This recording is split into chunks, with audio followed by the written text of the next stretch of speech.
Hello, everybody. Happy Tuesday to you all. I'm Aaron.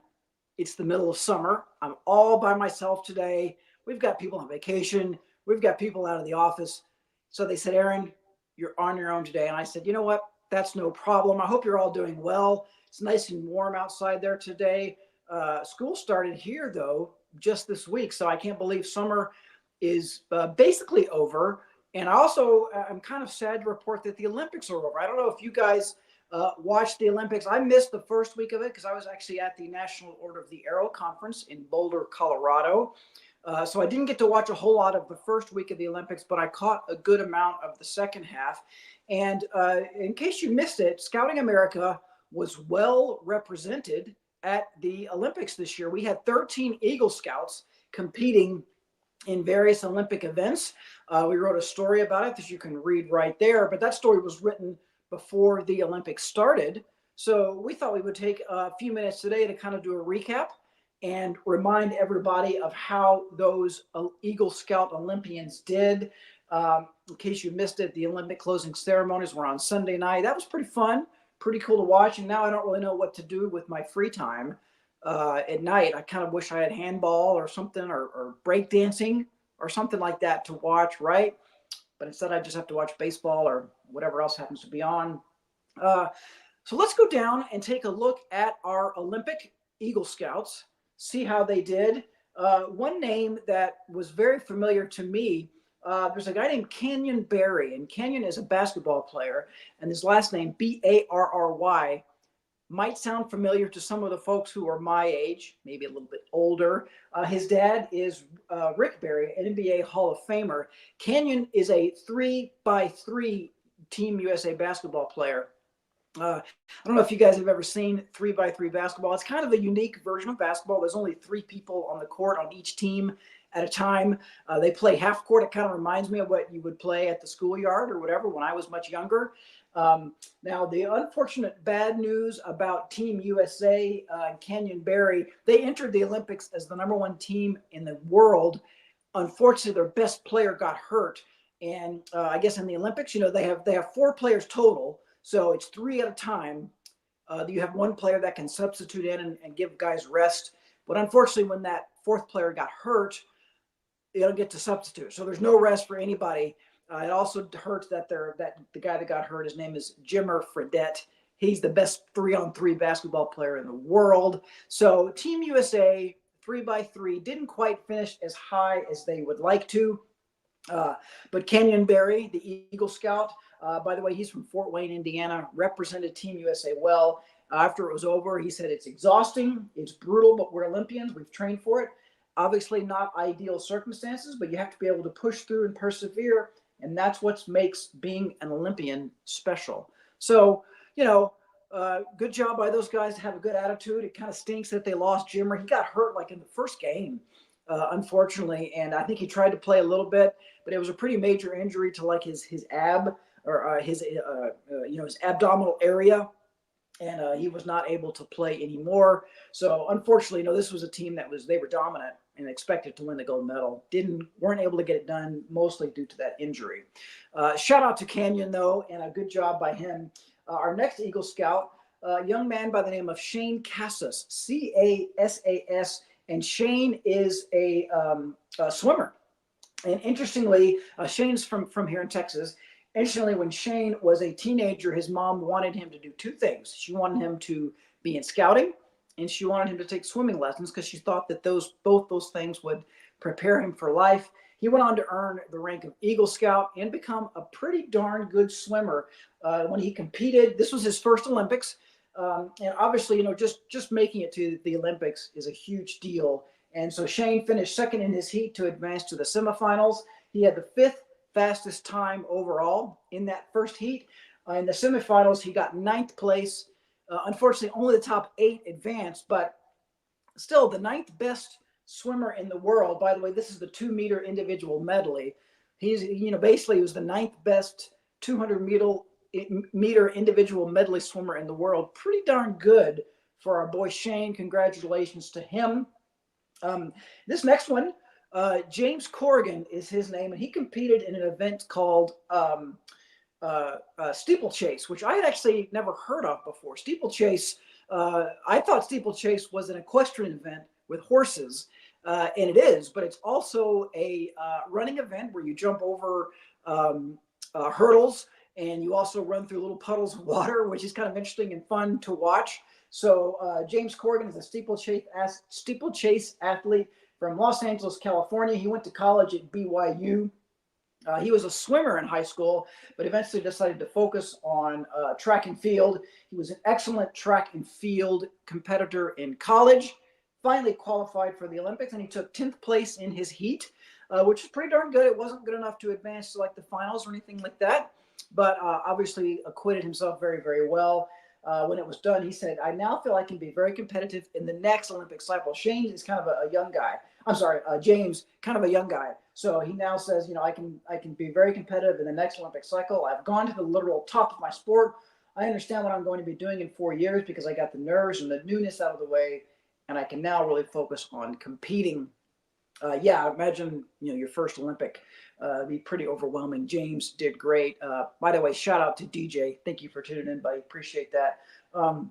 Our next Eagle Scout athlete, young man named Henry Leverett, who is competing in rapid fire pistol shooting. Yes, target shooting is a sport in the Olympics. Henry's from Bainbridge, and he competed in shooting sports at Ohio State University with his brother. And yeah, that's right. Target shooting sports are a college sport. They won the national championship in 2021. He ended up finishing 25th in the qualification round. Once again, not good quite enough to advance, but still an excellent Olympic debut. We'll be following him over the years. Maybe in 4 years from now, we'll be writing about him going back to the Olympics in Los Angeles, by the way. Our next Eagle Scout that we want to highlight is a guy named Grant Kuntz, and he's also competing in a sport that will be, pretty popular in scouting, cycling. It's called the Cycle Omnium, which I honestly never heard of until these Olympics came up. That's one of the funny things about the Olympics is you get to learn about these sports that you never really heard of. Heard of cycling, of course. An Omnium is a multiple race event in track cycling, which is held over the course of 1 day, and it's an endurance event. It's not a sprint. It's an endurance event that goes over 4 disciplines, the 10-kilometer, an elimination race in which they race each other. So it's a series of competitions and divided into 4 parts, and all of it adds up. And Grant came in 16th overall, which is pretty darn good. Again, for his first Olympics, his quote, "It's a dream come true to be here.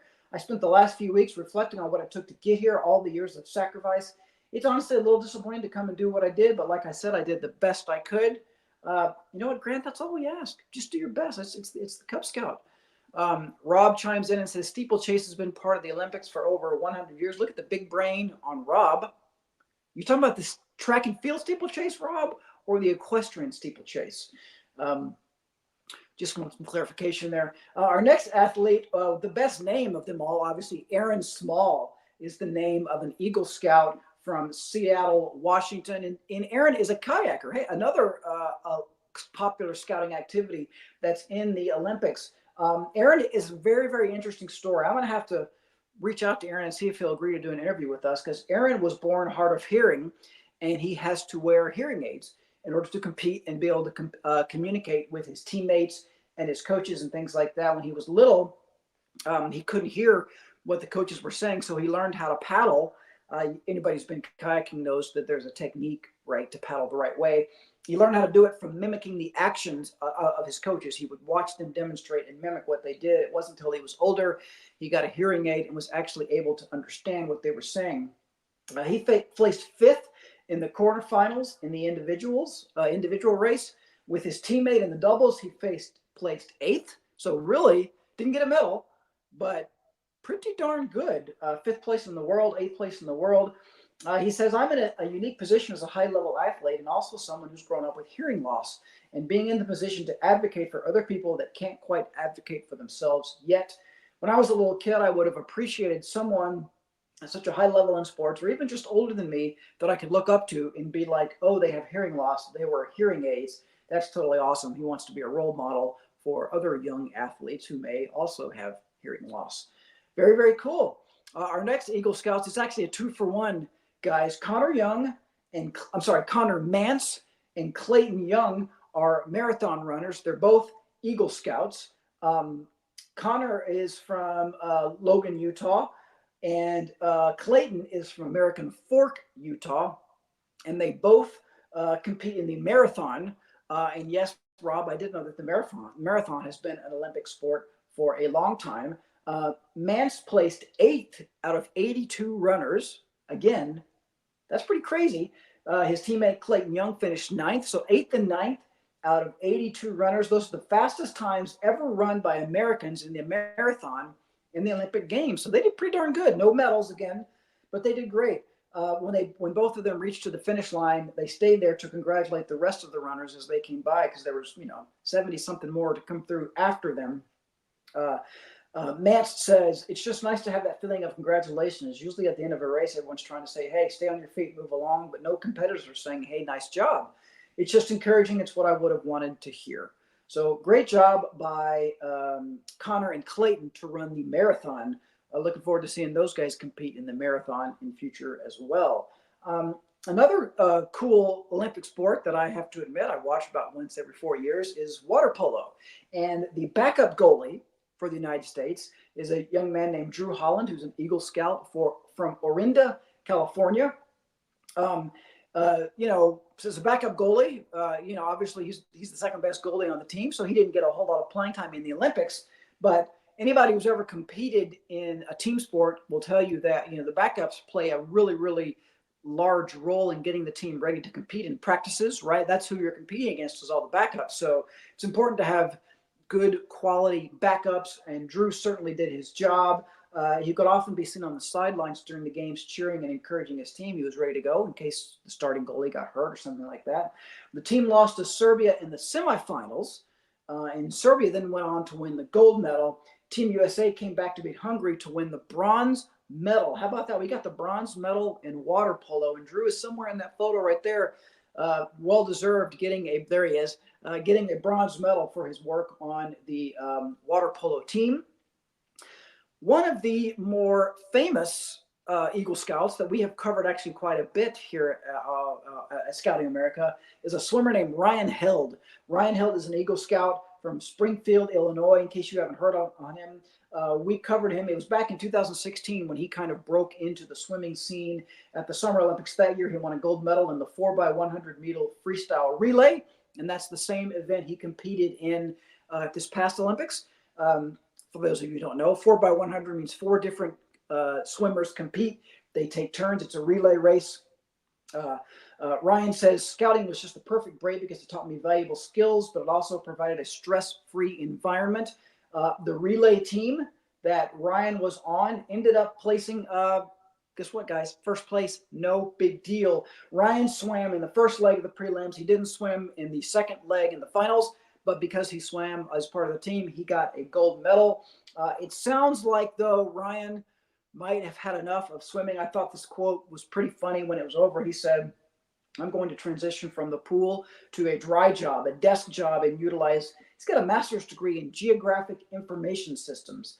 And he said it's going to be a real world, normal people job and not a wake up at 5 a.m. and jump in a freezing pool job. So, you know what? He deserves it. Good job, Ryan, helping the 4x100 meter freestyle relay team get a gold medal. Very, very cool. We have just a few more Eagle Scouts. We're recapping how our Eagle Scouts fared in the Olympic Games, which just ended last weekend. A pair of teammates in rowing, Peter Chatane and Christian Tabash. It's called men's 8 rowing, and it's called 8 because there's 1, 2, 3, 4, 5, 6, 7, 8. Yep, there's 8 people in the canoe rowing together at the same time. Peter Chatane is from Winnetka, Illinois. He's a machine learning engineer. And Christian Tabash is from Alexandria, Virginia. Between the two of them, they make up 25% of the team. They are both Eagle Scouts. They're both placed first in their first heat, so they automatically advance to the finals. And in the finals, these guys brought home the bronze medal. Great job by them. Great Britain got gold. Netherlands got silver. Team USA, led in part by Peter and Christian, got the bronze medal. Very, very cool. Peter said, it's a very unique feeling. We've just trained for this for so long, and now we have this medal to show for it. I think I'm going to go home and be happy for a long time as well. You should, Peter. Congratulations to you. That's very, very cool. And our final Eagle Scout that we're going to cover today was one of the most exciting events. I did get to watch this one live. A lot of you may have watched it. You might not have realized that the gentleman at the heart of this race is an Eagle Scout. His name is Kenneth Rooks. Speaking of steeplechase, yes, Rob says the men's 3,000 meter steeplechase was in the 1920 Olympics. Women's didn't start until 2008. Kenneth Rooks is an Eagle Scout from College Place, Washington. He excelled in track and field at Brigham Young University. I don't know if you guys watched this race or not. It was really thrilling, and the steeplechase is a long race, so it really is an endurance race. And they mentioned Kenneth Rooks' name early in the race. You didn't really see that much from him as the race was going on, as the minutes went by. He was kind of towards the last, and then at the very end, he just came charging up into first place. If you guys saw that, it's pretty remarkable that he had that kind of energy to where, I guess the strategy is to kind of hang back and then just push it at the end. He was actually in first place for a while before he got passed at the very last minute by a runner from, I believe it was a Moroccan runner, yes. In the final 80 meters, the Moroccan runner got just ahead of him. So Kenneth had to settle for silver medal, which was still incredible job for his first Olympics. He says, it was incredible. It was a special moment to make that gutsy move. Just go for it, to open up that gap, and for a little bit of time be like, these guys aren't even catching me. I might just win this thing. And then when he got past, he said, I got to fight all the way to the finish line. It was awesome and surreal. If any of you guys watched that, the announcers were pretty amazed by Kenneth Rooks. They couldn't believe it, and they were really thought that the runner from Morocco, who ended up getting the gold medal, it was almost like he wasn't expecting it either. He was like, holy crap, I got to run faster than I ever have before to beat this guy. And he did. Congratulations to both of them, but obviously we're proud of Kenneth for earning the silver medal in the steeplechase. The only bad news is the Olympics are over. That stinks. I do have a little bit of good news, though. The Paralympic Games are actually coming up here in just a couple of weeks. There might be some Eagle Scouts in the Paralympics as well that we're going to cover. Keep your eye on the Aeronaut Scouting blog and on Trek on Tuesday. We might cover that there too. That concludes our show today. Thank you all for watching. Appreciate that very much. Go Team USA. Very proud of all 13 Eagle Scout Olympians who competed. Can't wait to see what you guys do in the future, whether it's in the Olympics or anything else. Thank you all for watching. Appreciate it. See you next time. Bye, everybody.